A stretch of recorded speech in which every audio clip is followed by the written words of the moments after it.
আয়নাঘর বানিয়েছেন, তিনি torture sell বানিয়েছেন, যা দেখে গোটা বিশ্বের মানুষ তাজ্জব হয়ে গেছে। এরকমের হতে পারে? হতে পারে? মাটির নিচে কবরের মতন একটি ছোট্ট জায়গায় গুম করে তাদেরকে রেখে দেওয়া হয়েছে। আর এদেরকে 100 বার খুন করলেও তো তারা অপরাধ মেটে না, মনের শান্তি আসে না। কিন্তু এদেশের মানুষ ক্ষমা করতে জানে না। জামাত ইসলামীর উপরে সবচেয়ে বেশি জুলুম নির্যাতন হয়েছে 17টি বছর ধরে। এদেশের সাধারণ মানুষের উপরে, ইসলাম প্রিয় জনতার উপরে জুলুম হয়েছে।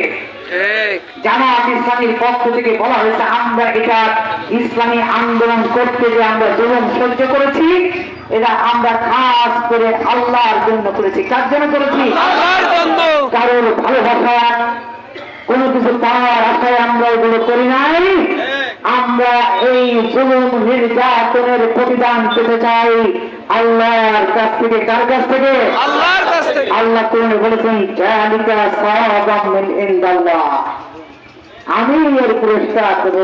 আমি দিনাজপুরবাসী ইসলামী আন্দোলনের তৌহিদি ওয়াদার কথা জানতে চাই, আমরা আমাদের জুলুম নির্যাতনের প্রতিদান পুরস্কার কার কাছ থেকে নিতে চাই? এই জন্য আমাদের আমির জামাত ডক্টর শফিকুর রহমান বলেছেন আমরা আপনাদেরকে দুনিয়ার জন্য মাফ করে দিলাম। আমরা বলেছি, আমি বারবার কারাবরণ করেছি, আমাদের নেতাদেরকে ফাঁসির কাস্টে ঝুলানো হয়েছে। আব্দুল কাদের মোল্লার বিচার চলাকালীন আইন পরিবর্তন করে তাকে ফাঁসিতে ঝুলানো হয়েছে। আমরা কি কষ্টের কথা ভুলে গেছি? আমরা তো ব্যথা নিয়ে কষ্ট নিয়েও বলছি আমরা ক্ষমা করে দিলাম, ক্ষমা করে দিলাম। আমরা কোন প্রতিশোধ নিতে চাই না। এদেশের আর নতুন কোন জালেমকে আমরা দেখতে চাই না। আমরা নতুন কোন স্বৈরাচারকে দেখতে চাই না। আমরা নতুন কোন খুনিকে দেখতে চাই না। আমরা কোন নতুন কোন সন্ত্রাসী, চাঁদাবাজ, দুর্নীতিবাজকেও দেখতে চাই না। এই জন্য আমাদেরকে ভালো হতে হবে। যদি আমরা ভালো দেশ চাই আমাদেরকে ভালো হতে হবে। আমরা কি ভালো হওয়ার জন্য রাজি আছি ভাই? একটি জিনিসের আমাদের অভাব, সততার অভাব। সততার অভাব, সৎ লোকের অভাব।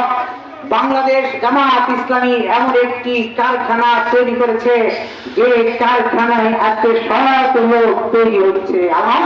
আলহামদুলিল্লাহ। জাতিকে উপহার দিয়েছে, দুটো মন্ত্রী চালিয়েছিল, মাওলানা মতিউর রহমান নিজামী, মোহাম্মদ মুজাহিদ। তাদের কোন দুর্নীতি, কোন ত্রুটি ধরতে কি পেরেছে?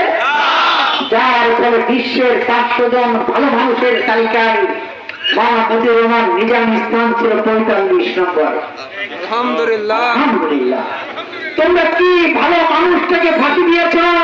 জাতি কেবল অনুভব করে শুরু করেছে। তুমি চোখের পানি ফেলবে, কিন্তু মতিউর রহমান নিজামীকে আমরা ফিরে পাবো না। তোমরা চোখের পানি ফেলবে, আল্লামা ফজলুল সাইদির মতন লোককে আমরা ফিরে পাবো না। আফসোস করবে, আফসোস করতে করতে পাগল হয়ে যাবে, কিন্তু তোমরা ফিরে পাবে না। সম্মানিত উপস্থিতি, আজকে তাই আপনাদেরকে বলতে চাই আমরা শত জুলুম নির্যাতনকে সহ্য করেছি আল্লাহর জন্য, আল্লাহর কাছ থেকে পাবো। এই জন্য আমরা ক্ষমা করেছি, এই জন্য আমরা কেউ প্রতিশোধ নেব না। আমাদের দ্বারা, হাতের দ্বারা, মুখের দ্বারা কাউকে আমরা কি দেবো না? কষ্ট দেবো না।